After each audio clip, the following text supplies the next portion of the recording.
മലയാള television ചരിത്രത്തിൽ തന്നെ വലിയ വിജയം നേടിയ സീരിയലാണ് ഉപ്പുമുളകും. കഴിഞ്ഞ ദിവസമായിരുന്നു സീരിയലിന്റെ 3ാമത്തെ സീസൺ ആരംഭിച്ചത്.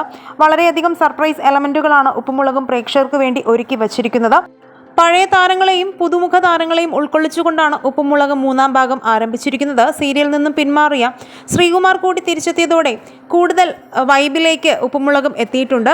രഹസ്യ വിവാഹം ചെയ്ത് ഭാര്യയുമൊത്തുള്ള കുട്ടുമാമിന്റെ റീ എൻട്രി ആയിരുന്നു കഴിഞ്ഞ ദിവസത്തെ എപ്പിസോഡിൽ കാണിച്ചത്. ഭാര്യയെ എത്തുന്നത് ഗൗരി എന്ന കുട്ടിയാണ്. സോഷ്യൽ മീഡിയയിൽ വളരെ സജീവമാണ് താരം. കഥാപാത്രത്തിന്റെ പേരും ഗൗരി എന്ന് തന്നെയാണ്. സൈജു കുറുപ്പും ദേവനന്ദയും പ്രധാന റോളുകളിലെത്തിയ ഗു എന്ന സിനിമയിൽ ഗൗരി നല്ലൊരു കഥാപാത്രം ചെയ്തിട്ടുണ്ട്. കൂടാതെ നല്ലൊരു നർത്തകി കൂടിയാണ്. ഒപ്പം തന്നെ പുതുമുഖ താരങ്ങൾ ഉപ്പുമുളകിലേക്ക് എത്തിയത് വളരെ നല്ല സ്വീകാര്യതയാണ് പ്രേക്ഷകരിൽ നിന്ന് ലഭിക്കുന്നത്.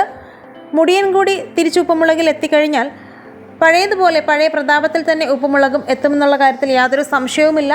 ഉപ്പുമുളകിലെ നിങ്ങളുടെ ഇഷ്ടതാരം ആരാണെന്ന് കമൻറ്റ് ചെയ്യുക. വീഡിയോ ലൈക്ക് ഷെയർ ചെയ്യാനും ചാനൽ ഒന്ന് സബ്സ്ക്രൈബ് ചെയ്തൊന്ന് സപ്പോർട്ട് ചെയ്യാനും മറക്കല്ലേ ഫ്രണ്ട്സ്.